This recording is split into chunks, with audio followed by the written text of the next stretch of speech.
2장 7절 그들은 너희에게 대하여 일컫는 바 그 아름다운 이름을 비방하지 아니하느냐. 아멘. 우리 한 절만 더 보겠습니다. 야고보서 2장입니다. 24절 말씀 한 절 더 보겠습니다. 한 절, 두 절 더 보겠습니다. 24절 말씀하고 17절 말씀 보겠습니다. 이로 보건대 사람의 행함으로 의롭다 하심을 받고 믿음으로만은 아니니라. 17절 이와 같이 행함이 없는 믿음은 그 자체가 죽은 것이라. 아멘. 기도하겠습니다. 사랑과 은혜가 많으신 아버지 하나님 감사합니다. 생명의 말씀을 주심을 감사합니다. 주님만이 홀로 영광 받으시옵소서. 더불어 주의 말씀이 오늘도 우리 가운데 능력과 힘이 되어지기를 원합니다. 이 말씀 가운데 아버지여 성령님이 우리 마음에 역사하여 주시고 어둠의 세력에 틈타지 아니하도록 주님이 친히 주관하여 주시옵소서. 말씀 중에 모든 어둠의 세력이 예수의 이름으로 물러가며 또한 모든 영적인 문제와 육적인 질병과 고통의 문제들이 예수의 이름으로 치료받는 시간 되게 하여 주시옵소서. 성령으로 충만하게 인도하시며 이 시대에 하나님의 말씀이 살아있는 교회 전당으로 주님 역사하여 주옵소서. 이 시간에 이 종의 입술과 생각과 마음을 친히 주관하여 주시고 주의 거룩함으로 함께하여 주시옵기를 원하옵고 사랑이 많으신 예수님의 이름으로 기도하옵나이다. 아멘. 할렐루야. 그래서 오늘 믿음이라는 가시라는 제목으로 잠시 은혜를 나누겠습니다. 오늘 말씀은 제가 좀 책 소개를 좀 많이 하겠습니다. 오늘은 여러 가지 우리 일상적인 믿음 생활에 관해서 좀 우리가 훑어보고 믿음 생활에 나와 있는 많은 상황들 속에서 오늘 우리들의 모습이 오늘 본문에 있는 말씀처럼 너무나 성도라고 하는 이름 그리고 그리스도인이라는 이름이 얼마나 많이 비방받고 있는지, 그런데 왜 비방을 받는지에 대해서 우리가 좀 말씀을 좀 나누고자 합니다. 믿음의 사람이 비방받는 이유는 그냥 쉽게 말하면 믿음의 행함이 보여지지 않기 때문이죠. 그런 의미에서 본다면 과연 나는 믿음의 사람인가? 라는 한번 퀘션 마크도 던져봅니다. 나는 정말 믿음의 사람인가? 왜냐하면 믿음의 사람이라면 여러분 세상에서 우리가 비난받지 않죠. 오늘 본문 말씀처럼 아름다운 이름을 비방하지 아니하느니라. 여러분 우리가 비방받지 말아야 됩니다. 저는 그래서 이 시대를 바라보면서 오늘 한 두 가지 정도 크게 나누어서 말씀을 보고자 합니다. 여러분 믿음이 가시가 되면은 믿음이라는 것이 내한테 가시가 되고 또는 상대방에게 가시가 된다면 그것만큼 아픈 게 없습니다. 사무엘상 여러분 13장과 15장에 보면은 사울에 대한 이야기가 나옵니다. 사울이 왕으로 등극하기 전에는 정말 겸손한 모습을 보였죠. 사람 앞에 나서는 거 두려워했고 사람 앞에 왕으로 대접받는 것도 참 어떻게 보면은 자신 없어하는 그런 모습을 우리가 보게 됩니다. 그런데 사울이 왕이 된 후에 2년이 지나고 나서 사울이 엄청난 잘못을 하나 저지릅니다.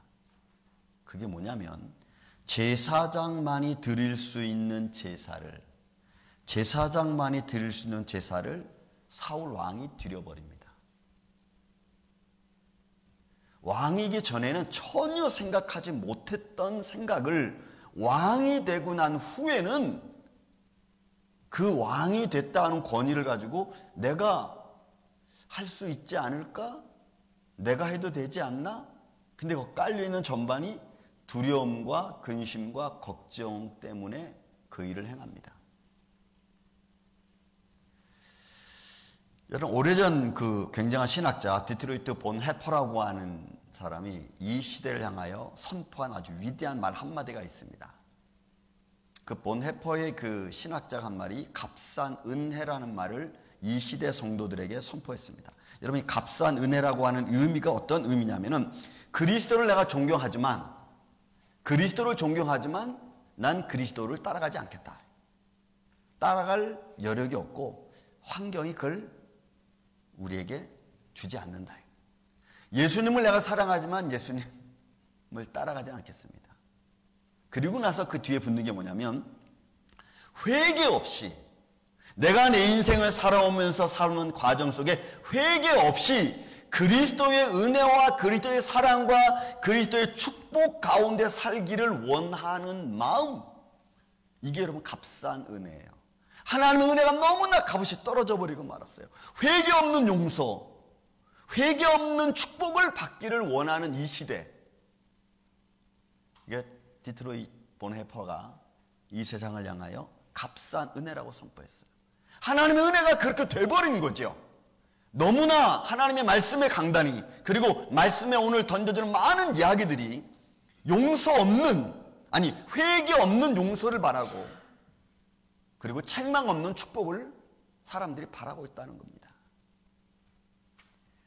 조지 신학자이고 웨스트민스터의 그 신학자였던 이 케빈 벤 후저라고 하는 분이 얼마 전에 책을 하나 또 냈습니다. 들음과 행함이라는 책을 냈는데, 이 케빈 벤 후저라고 하는 이분이 엄청난 말을 던졌어요. 또 오늘날 이 시대는 성경에서 말하고 하는 그리스도인의 제자는 나오지 않고, 제자는 없고 오늘 그들은 디지털 문화에 이미 다 적응해버리고 말았다. 성도들에게, 오늘 젊은이들에게 너희는 성경을 택할래 구구를 택할래 그러면 오늘 젊은이들은 다 구구를 택한다는 겁니다. 구글. 왜냐하면 그들에게 끊임없이 볼거리를 제공하고 끊임없이 재미를 제공하고 있는 구글이 성경보다는 훨씬 낫다는 겁니다. 디지털 문화에 이미 다 접목되어 버렸기 때문에, 문화에 다 점령되어 버렸기 때문에 이제는 성경이 말하는 그리스도인의 제자도는 더 이상 나오지 않는다는, 없어졌다는 겁니다. 여러분들이 보시기에 어떻습니까? 틀린 말은 아닌 것 같습니다. 왜냐하면 오늘날 성경이 점점, 예배가 점점 여러 가지 상황과 환경 때문에 멀어져 가고 있기 때문에 그렇습니다. 그렇다면 두 가지 제가 크게 봅니다. 하나는, 첫째는 믿음이라는 긍정적인 가시의 면에서 하나 보길 원합니다. 믿음이라는 긍정적인 면에서의 가시입니다. 이거는 긍정적인 믿음에서의 그 가시니까 이건 내가 내적으로, 내가 외적으로 나를 강건해 주는데 큰 힘을 주고 큰 역할을 하는 겁니다. 긍정적인 면에서. 그래서 나를 내적으로 외적으로 성장시켜주는 쪽에서의 믿음의 가시입니다. 여러분, 우리의 믿음의 대상은, 첫째로 우리가 보면은 믿음의 대상은 분명합니다. 그렇죠? 예수 그리스도. 그리고 그 안에서 내 자신이 죄인됨을 내가 알고, 그리고 그 죄의 무게가 얼마나 큰지도 내가 아는 거죠. 죄가 무엇인지 알게 되는 거예요. 내가 누구인지 예수 그리스도 안에서, 성경 안에서 나를 가르쳐 주는 것 중에 하나가 여러분 말씀뿐 아니라 믿음이 나에게 큰 감동을 줘요. 믿음의 무게가 있어요. 로마서 3장 23절에 보면은 본 말씀처럼 모든 사람이 죄를 범하였음에 하나님의 영광에 이르지 못했습니다. 말씀 안에서 나는 죄인이구나 하는 것을 비로소 내가 알게 되는 거죠. 하나님 말씀을 알기 전에는 세상이 다 똑같이 그렇게 살아가는데 굳이 내가 죄인이라고 그럴 필요 있을까? 그럴 필요가 없습니다. 왜? 세상 사람들이 똑같이 살아가고 있는데. 그리고 그 죄의 영향이 얼마나 크게 내게 미쳐서 하나님의 영광을 감히 바라볼 수도 없습니다. 그래서 내가 죄인이니까 하나님, 나 같은 죄인을 불쌍히 여기시사 하나님의 영광이 이룰 수 있도록 나를 인도해 주옵소서. 죄의 무게감 때문에 내게 다가오는 아픔들, 내가 해결할 수 없는 마음의 무게들을 오늘 주님께서 믿음이라는 걸 통해서 나를 성장시켜 의지하게 만들고 주님을 바라보게 만들고, 믿음이라는 이 긍정적인 가치가 내게서 두 번째로 드러진 게 있습니다. 왜 변화된 생활로 살아야 되는지를 나로 하여금 알게 해주죠. 믿음이라는 가시가 내 안에서 나를 움직여갑니다. 어떻게? 왜 변화된 삶을 살아야 되는지 나에게 자극제가 되죠. 내가 변화된 삶을 살지 못하면, 내가 예수 그리스도를 닮지 못하면 결국 우리는 이 땅의 지체를 이길 수 없어요. 그래서 골로새 3장 5절에는 땅에 있는 지체를 죽이라 그랬어요. 내 안에 있는 것들, 내 안에 삶에 나를 주관하는 것들, 내 감정을 주관하는 것들, 내 삶 속에서 내가 보여지는 것들 때문에 매일매일 내가 죽어가는 내 모습, 이기지 못하는 내 모습. 그래서 이런 삶 속에서 내가 변화된 삶을, 내 땅의 육체적인 것, 감정적인 것, 죄악된 것을 내가 이기지 못하면 우리는 계속해서 그 안에 살아갈 수밖에 없죠. 그러나 믿음의 가시가 나로 하여금 계속해서 찌릅니다. 이기라고. 육체의 가시를 이기라고. 왜요? 에베소 5장 22절에 말합니다. 그리스도 예수의 사람들은 육체와 함께 그 정욕과 탐심을 십자가에 못 박았다 그랬거든요. 성경은 이미 우리로 하여금 예수 그리스도 십자가와 함께 너는 죽었다라고 선포하고 있는데 계속해서 내 삶은 살아서 움직이잖아요. 그래서 믿음의 가시가, 야, 너 죽었어. 믿음의 가시가 내게 말합니다. 너 죽었어. 너 그러면 안 돼. 여러분, 믿음의 가시가 얘기합니다. 너 예배 드려야 돼. 너 기도해야 돼. 너 말씀 읽어야 돼. 내 믿음이 이렇게 떨어지면 안 돼. 믿음의 가시가 나를 계속해서 나를 부추기고 나를 성장하게 만듭니다. 이런 면에서 내게 있어서는 굉장히 중요하고 나로 하여금 성장시키는 아주 중요한 가시 중에 하나가 이런 믿음이에요. 그래서 믿음의 가시가 내게 있어서는 어떻게 보면 내적으로 외적으로 나를 성장시켜줘요. 또 하나는 이런 믿음의 가시는 믿음의 능력 안에서 땅의 것을 버려야 이웃을 여러분 배려할 수 있는 마음이 생겨지는 겁니다.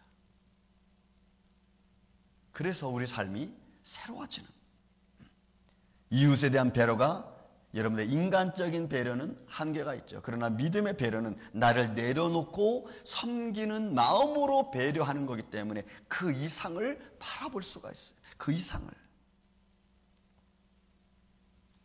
또 믿음의 가시는 내게 있어서 어떤 면을 주냐면은, 믿음의 가시는 내 안에서 나를 거룩하게 해줍니다. 여러분, 세 번째로 보면은 믿음의 가시는 내 안에서 나를 거룩하게 만들어줘요.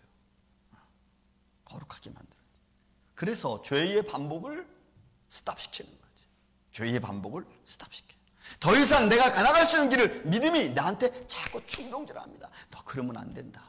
너 그러면 안 된다. 내가 갈 길은 그 길이 아니다. 박아주는 거죠. 그게 여러분 믿음이 하는, 내 안에서 하는 능력입니다. 하나님 말씀을 통해서 나로 하여금 믿음을 갖게 하시고 그 믿음으로 말미암아 내가 나아가는 죄악된 길을 스탑하게. 야, 너 그러면 안 돼. 네가 그 길로 가는 것은 아니다. 믿음이 나를 잡아주는. 그래서 그렇게 가는 삶 속에서 나를 막아주는 거죠. 그런 의미에서 내 삶 속에서 나를 거룩하게 만들어갑니다. 여러분, 거룩하게 만들어요. 디모데후서 4장 5절에 있는 말씀입니다. 하나님의 말씀과 기도로 거룩하여집니다. 하나님의 말씀과 기도로 거룩하여집니다. 그래서 나로 하여금 말씀을 읽게 합니다. 야, 종현아, 너 말씀 읽어라. 야, 종현아, 너 기도해라. 왜요? 그래야만 내가 예수님 닮아가는 모습을 가질 수 있거든. 한동안 제가 미국 이 투표 때문에 거기 한참 정신을 좀 팔고 있었습니다. 그리고 나서 1월 20일 지나고 나서 나타나는 현상을 보고 내 스스로가 좀 생각을 했어요. 야, 내가 너무 여기에 정신을 팔고 있었구나. 왜냐하면 거기에 내가 막 정신을 팔다 보니까 모든 생각이 그쪽으로 다 집중되는 것 같아요. 하나님의 사랑, 하나님의 어떤 내가 나아가야 될 마땅한 헤쳐나가야 될 방향, 이런 것들은 다 잊어버리고 거기 막 집중하는 것 같아요. 하나님 말씀보다도 막 거기에 막. 그리고 어떨 때는 하나님 말씀을 그쪽으로 막 끌고 들어가는 것 같기도 하고. 내가 생각을 딱 끊었습니다. 아, 이건 아닌 것 같다. 내 안에 진정한 거룩함이 어떤 것인가? 내가 정말 하나님 말씀을 읽고 그 말씀 안에서 내가 견고하게 세워져 가는 것은 어떤 모양인가? 그러면서 내 스스로 한번 돌이켜 봤습니다. 그랬더니 내가 판단할 게 아니고 내가 그것들을 위해서 기도해 줘야 될 거예요. 여러분, 워싱턴 DC에서 2020년도 9월 6일 날 여러분 대기도 운동이 벌어졌습니다. 100만 명이 모여서 기도 운동을 벌였어요. 그러면서 거기서 미국은 하나님의 나라가 하나님 이름으로 세워진 나라다 하면서 막 기도하면서 선포한 적이 있었습니다. 그렇죠. 우리는 믿음의 길을 봐야 됩니다. 안 보이는 것 같지만 있고 또 마땅히 가야 될 길이기 때문에 우리가 믿음을 가지고 걸어가는, 다른 이유는 아무것도 없습니다. 세상에서는 주요 환경은 나로 하여금 거룩한 삶을 살지 못하도록 유혹하고 믿음의 길을 걸어가지 못하도록 나를 끄집어 내립니다. 환경을 어렵게 하고 상황을 힘들게 만들고.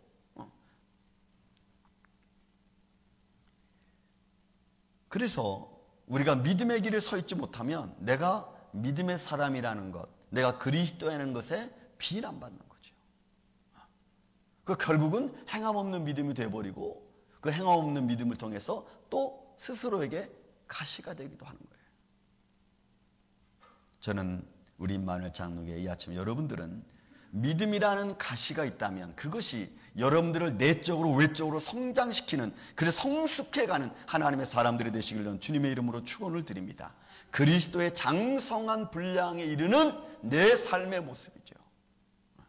그것이 우리로 하여금 앞으로 나아갈 수 있도록 그런 믿음의 능력이 나를 그렇게 인도해주고 나를 붙들어준다 이 말.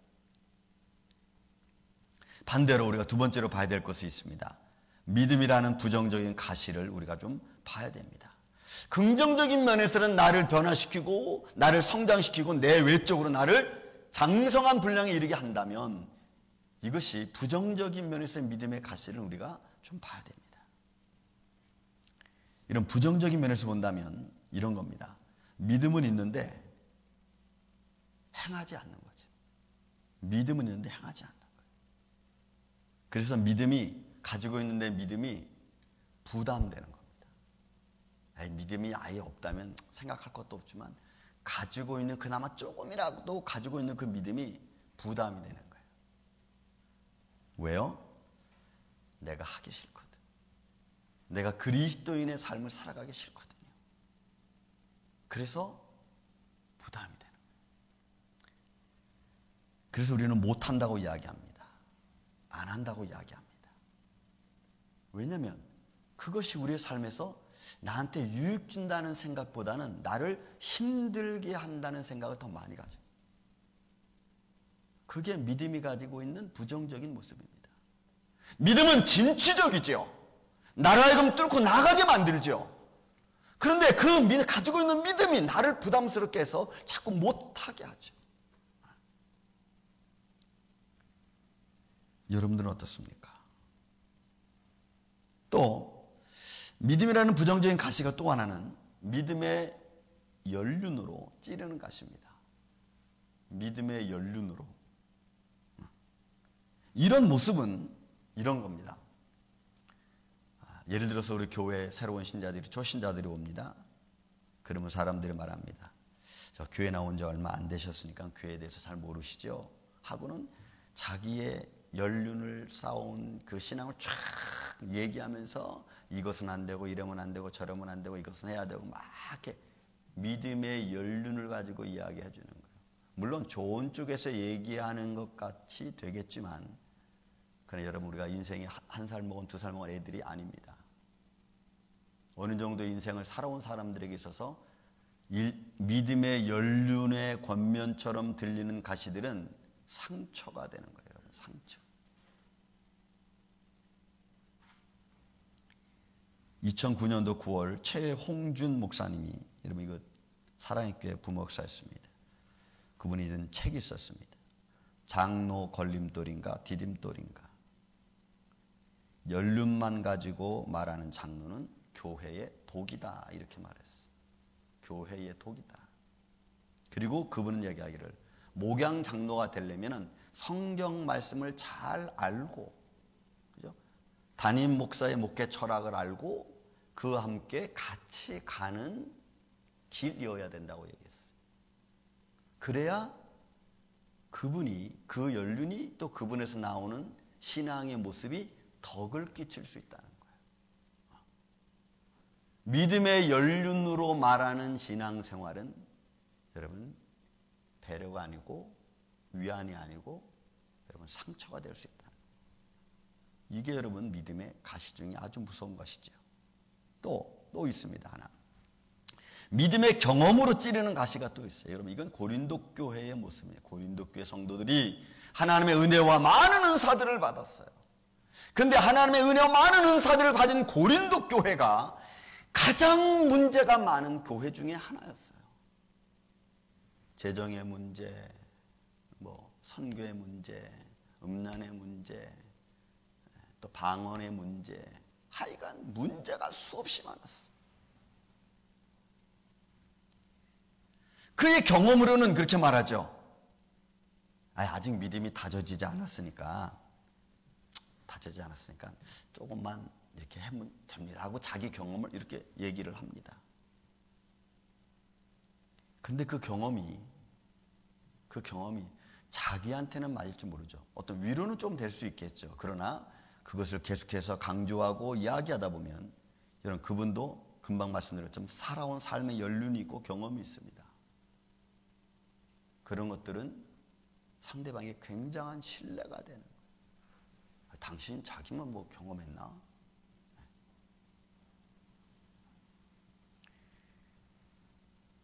이런 2003년도 강신권 김형종 목사님이 지었던 책 중에 교회의 핵심 멤버가 죽어야 교회가 산다라는 책을 냈어요. 여기서 이분이 말씀해주는, 이 목사님들이 말씀해주는 교회 많은 목회를 통해서 겪었던 것 중에 하나가 하나님의 뜻을 생각하지 않고 자기의 생각과 경험만 내세우는 성도, 집사님, 장로님, 권사님. 그리고 이 사람들의 특징은 준비된 자가 누군지 모르고 준비된 자에 대해 항상 시기한다는 겁니다. 그 사람이 어떻게 준비되었는지 우리 모르잖아요, 상대방을. 그런데 그가 잘 준비된 자라면 오히려 시기한다는 겁니다. 이게 믿음을 가지고 있는 성도들의 부정적인 가시예요. 가시. 그리고 친절을 베푸는데 그 친절은 배려를 위한 것이 아니고 여러분 친절은 그렇게 베푼 친절은 자기 편을 만들기 위한 하나의 어떤 과정. 그래서 믿음의 경험으로 찌르는 가시가 있어요. 이게 부정적인 거죠. 오늘날 많은 교회가, 많은 성도들이 이런 모습을 가지고 있습니다. 내가 믿음은 있긴 있죠.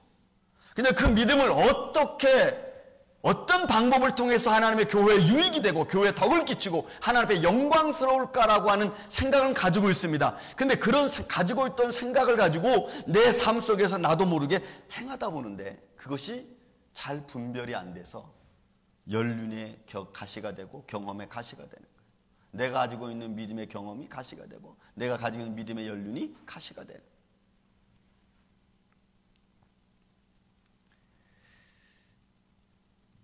그 다음에 여러분 또 하나 볼 수 있는 것이 이 믿음의 가시의 부정적인 모습 중에 하나는 믿음의 회개가 아니고 믿음인 척 찌르는 가시입니다. 그래서 그리스도인의 거룩한 모습에 비아냥받고 비방받는 거예요. 마치 행함이 없는 믿음이 죽은 것처럼 그들의 행함은 보여지지 않고 그들의 행함이 오히려 상처가 되는, 회개가 아니라 믿음인 척 찌르는 것이, 변화되지 않는, 수십 년을 믿어도 믿음의 변화가 없고 생활의 변화가 없고 매일 이런 보네포의 말처럼 값싼 은혜의 모습을 우리는 그대로 시대가 가면 가서 그대로 가지고 가는 거예요. 이런 2010년도 1월 달에 김진 교수라고 하는 분이 책을 하나 또 냈습니다. 왜 기독교인은 예수를 믿지 않을까라고 하는 책을 냈어요. 왜 기독교인은 예수를 믿지 않을까? 제가 이 제목을 보고 참 신기해서 이 책을 봤습니다. 이분의 눈에 보여진 왜 기독교인은 예수를 믿지 않을까? 이분이 앞에 제가 말씀드린 이 케빈이라고 하는 교수님하고 비슷한 이야기를 했습니다. 그 이야기가 뭐냐면은 교회는 난소가 죽었다는 겁니다. 여러분, 여인의 난소는 뭐예요? 새로운 생명을 출생하는 의미가 있잖아요. 근데 교회에서의 난소가 죽었다는 거예요. 그러니까 교회가 새로운 생명을 창출해내지 못한다는 거예요.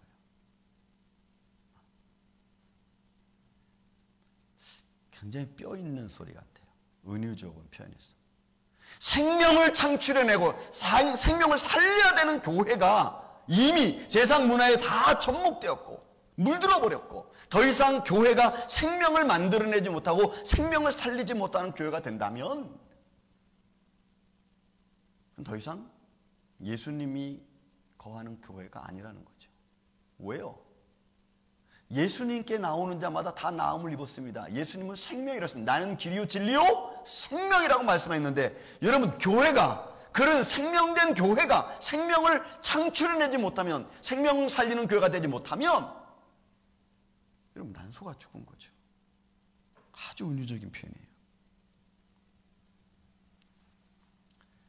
그리고 이 김진 교수는 기독교는 교회는 붕어빵 기계가 됐다고 이야기했습니다. 붕어빵 기계.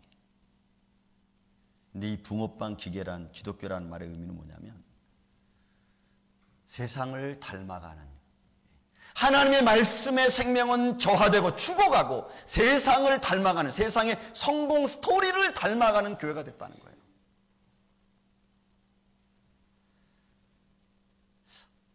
제가 읽으면서 저도 좀 충격을 좀 받아요. 우리 교회는도 그런가?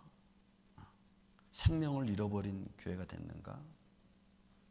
그리고 언제부터인지 모르게 이 값싼 은혜 말한 것처럼 바리새인의 의만 가르치는 교회가 됐다는 거예요. 여러분, 장로의 위전이 훨씬 더 득세하는 교회. 이게 뭐냐면 예수님이 하신 말씀입니다. 바리새인들에게 너희는 하나님의 말씀보다 장로의 위전을 더 섬긴다 그랬잖아요. 세상 논리가 이미 교회 안에서는 만연됐기 때문에 이제는 세상 논리로 말하지 않으면 세상 논리로 성경을 말하지 않으면 안 받아들인다는 거예요. 세상 논리로. 그리고 교회도 이미 만몬주의, 물질주의로 풍요화됐다는 겁니다. 그러니까 진정한 내가 하나님을 향한 십자가를 향한 믿음의 회개가 아니고 믿음인 척 하면서 내가 살아간다는 거예요.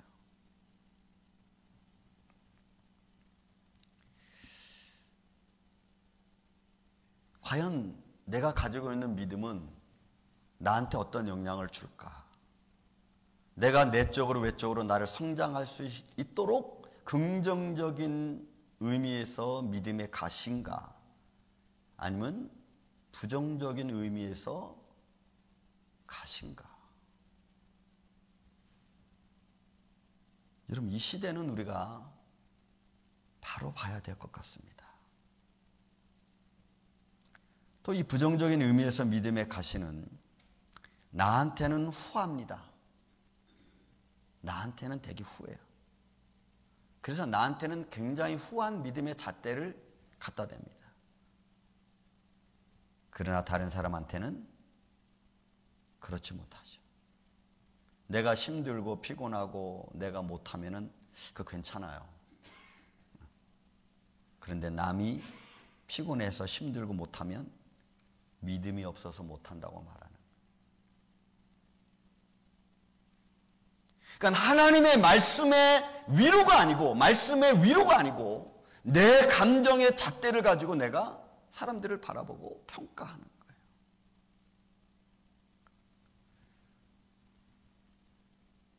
내게 있는 믿음은 어떤 영향을 지금 보이고 있는가? 사람은 여러분 쉽게 변하지 않습니다.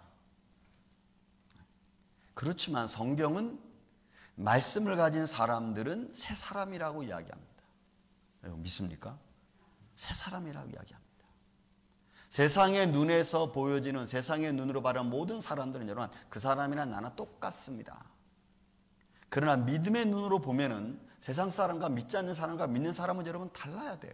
아니 다릅니다. 왜? 성경은 분명히 믿음 있는 사람을 새 사람이라고 이야기하고 있으니까.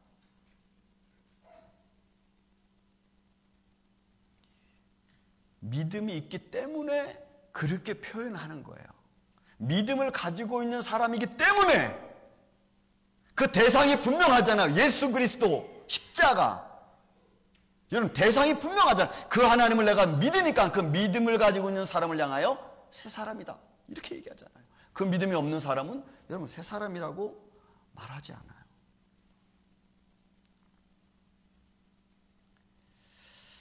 마지막으로 하나 더 볼까요? 아름다운 이름을 비방받지 않기 위해서 믿음을 자기의 유익한 면으로만 생각한다는 겁니다. 부정적인 거죠. 믿음을 내 유익한 정도로만 생각하는 거예요. 그래서 이런 우리의 생활 속에서 만사형통만 외칩니다. 믿음 있으면 만사형통. 여러분 믿음 있으면 만사형통 됩니까?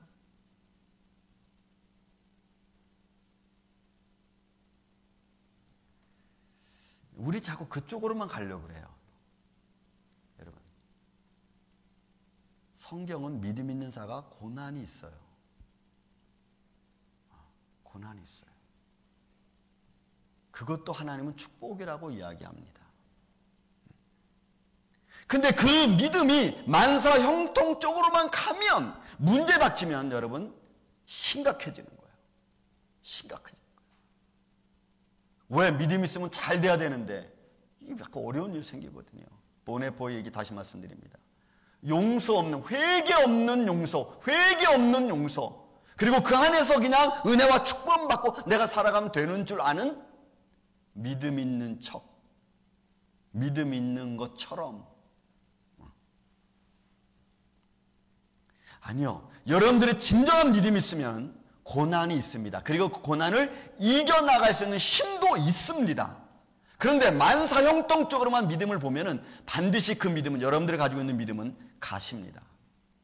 여러분들에게 엄청난 큰 가시가 될 겁니다. 왜? 만사형통이 안 되니까.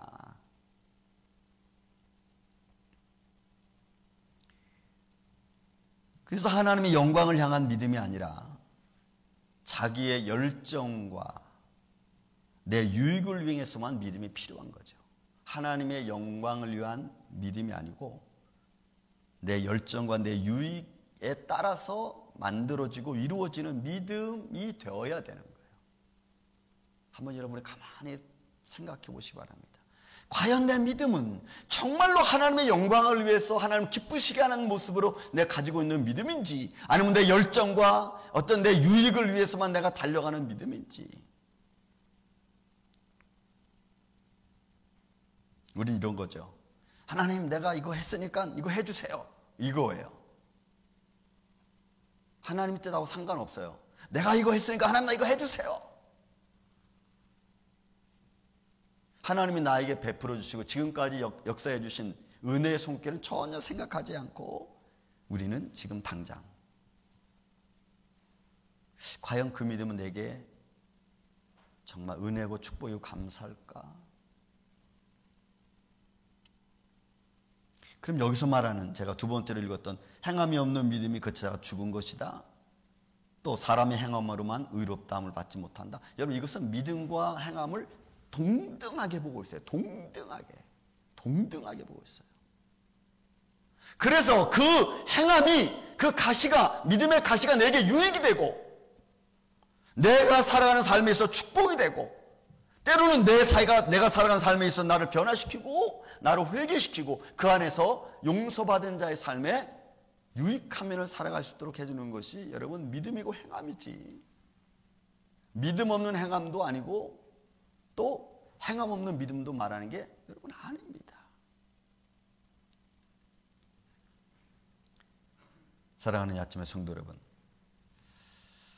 성경은 우리에게 수만 가지 길을 제시합니다. 근데 그 길은 다 똑같이 영생으로 가는 길이고 믿음의 길입니다. 수만 가지 길을 이야기하지만 그 길은 다 하나입니다. 믿음의 길이.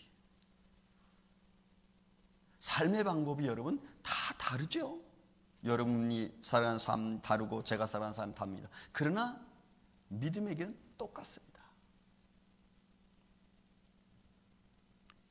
과연 내가 가지고 있는 믿음은 나한테 긍정적인 믿음인가?